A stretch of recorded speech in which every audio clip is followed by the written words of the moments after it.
I'm not going to sugarcoat it. These last few days have been really tough for Michigan.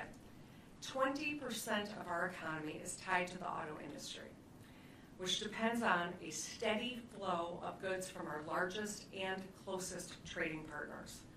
We're home to the busiest international border crossing in North America. More than 10,000 vehicles carrying parts and materials cross the bridge between Detroit and Windsor every weekday. We're already seeing the impacts of tariffs. Auto companies are stockpiling parts and laying off workers. Suppliers are facing higher costs and delaying expansions.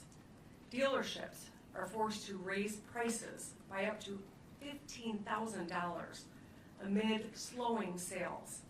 And since every single auto job supports 3 others in the community, the impact is being felt by all of us, including small businesses across my state.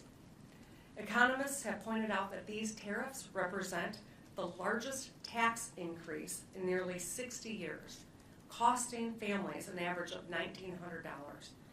And if you're planning on having a cup of coffee, pumping gas, getting your groceries, buying clothes for your kids, or just simply meeting a friend for a drink, every one of those transactions is going to cost more because of tariffs.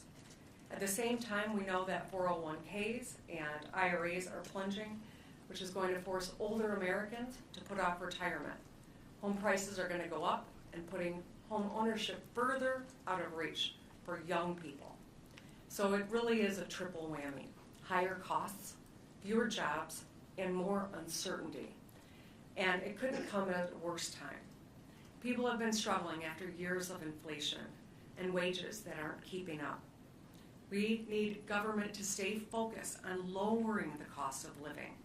Instead, what we're getting is the opposite: less money in our pockets, more doubts about future paychecks, critical government services that are getting defunded when they are needed most.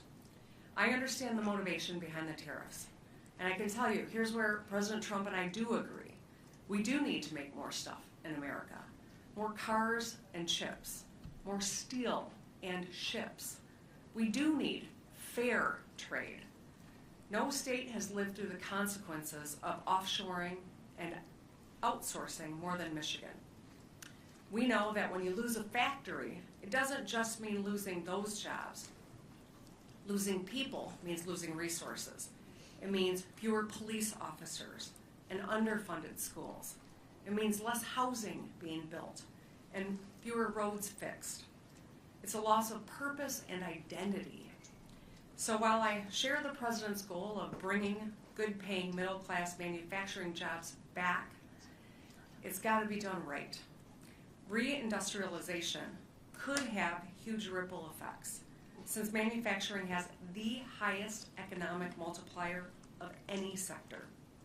Every dollar spent to make something triggers a chain reaction of material purchases, job growth, and supply chain, and more economic growth. So as I've said before, I'm not against tariffs outright, but it is a blunt tool. You can't just pull out the tariff hammer to swing at every problem without a clear, defined end goal. We cannot underestimate or underappreciate the time and capital it's going to take to actually bring jobs and supply chains back home. So there's not a shortcut here. Strategic reindustrialization must be a bipartisan project that spans multiple presidential administrations. Subscribe to One India channel and never miss an update.